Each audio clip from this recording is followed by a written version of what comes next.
Are you training for strength and you quite often miss lifts? Do you follow a percentage-based program? If this sounds like you, listen up. Now, percentage-based training definitely works. It's worked for many elite athletes and worked for many just general people that go to the gym as a whole. However, there's a lot less wiggle room for those that don't make fitness their life and they have many other stressors coming in at them. Now, I have 3 alternative methods that if you want to get stronger that you might want to follow. The alternative solution to make sure that you don't miss lifts, but 2, you also kind of base on the individual that you are that day is the first one I'd recommend is build to a heavy set number for the day. So you might want to build to say a heavy 5, a heavy 3 or a heavy 1 for the day.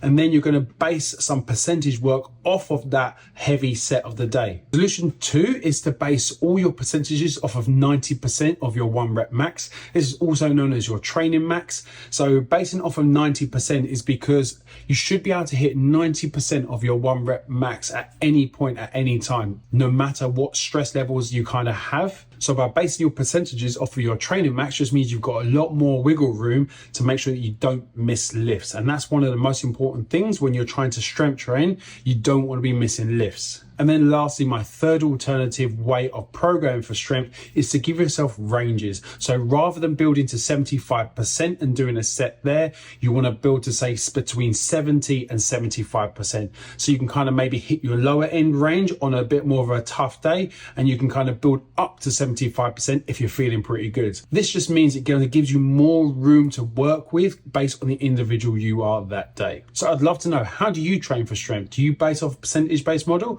or do you use one of those 3 alternatives that I mentioned? Drop it in the comments down below and let's have a chat.